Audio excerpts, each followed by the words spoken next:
beginning the game for the two sides, and one more from the second division in Germany, the Zweite Bundesliga, on the bench. Looking at Hajime Moriyasu, a man at the Japanese helm, was coach of their Olympic team last year when they made it all the way to the semi-finals.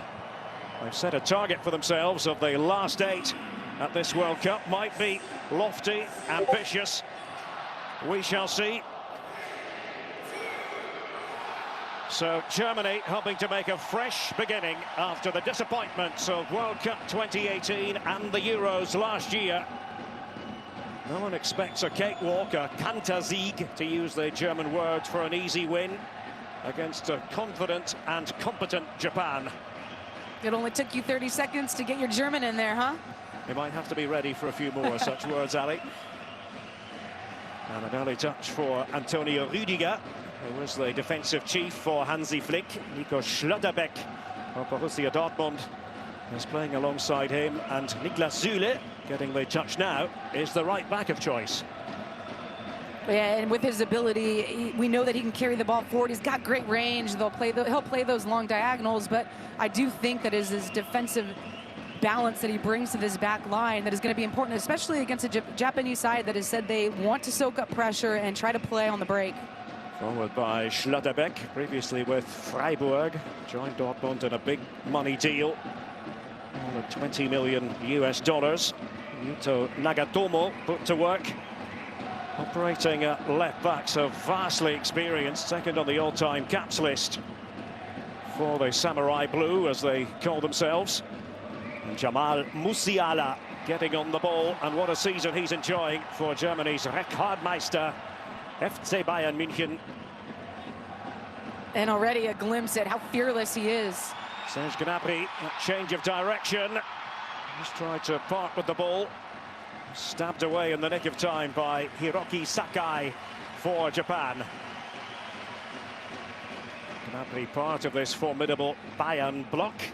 We thought it would be an all Bayern block in the defensive midfield and attacking midfield positions, but İlkay Gündoğan gets the start, and maybe an opportunity here for Germany. It's going to be, I think, a bit of a revolving door in attack. Kai Havertz in the lineup, Thomas Müller in the lineup. We spoke about Gnabry, we spoke about Musiala, no Leroy Sané because of a knee injury. But Germany on the front foot in the first couple of minutes.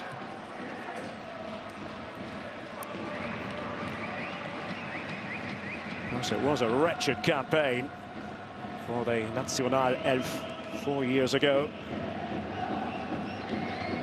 Rotten start against Mexico. Wasn't an awful lot better at the Euros. Did get out of the group, but ultimately succumbed to England in the knockout stages.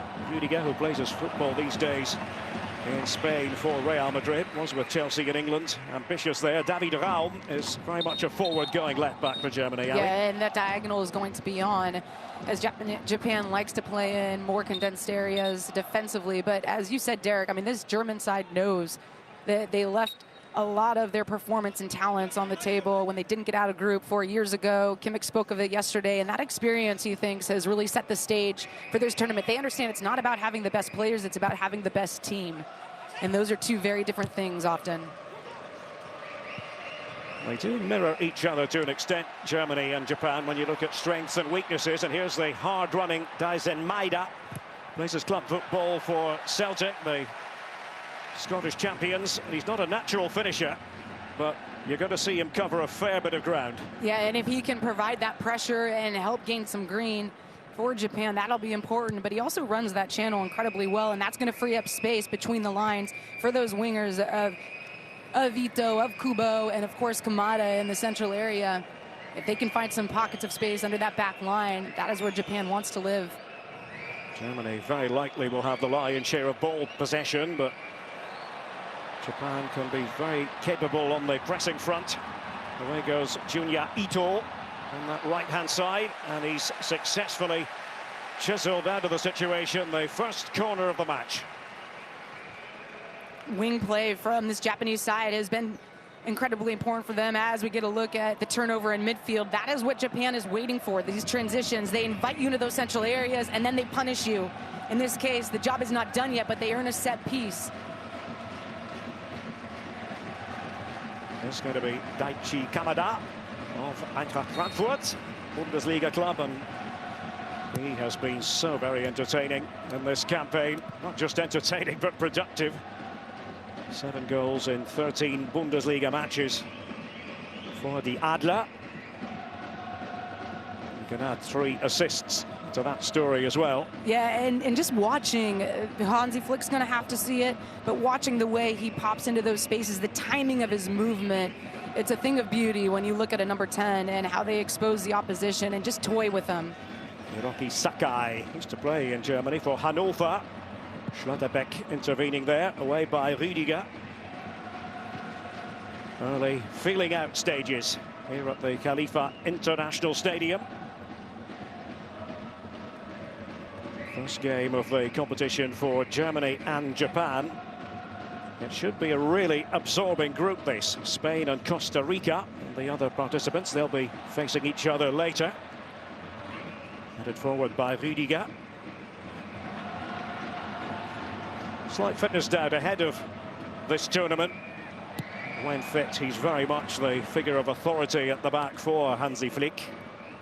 Antonio Rüdiger. Thomas Müller. 5 goals in his first World Cup 2010. 5 more second time around 2014, but kept quiet in 2018. Still, you can't argue with 10 altogether at the World Cup. And you heard Carly in studio talk about how you can't switch off when Harry Kane's on the field when you're around the 18s. Same can be true for Müller. Süle, previously with Bayern, now with Dortmund. He's actually been playing at right back for the Schwarz-Gelben, Borussia Dortmund, since match day 9. We think of him really as a central defender. Kai Havertz, who might enjoy something of a roving commission in this setup.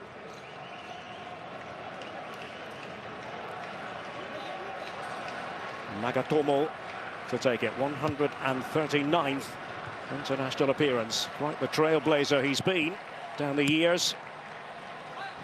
A fruitful career in European football for the most part. As Joshua Kimmich steers it back to İlkay Gündoğan. There it is. Well, that was what they had in mind, and it certainly was what Kamada had in mind.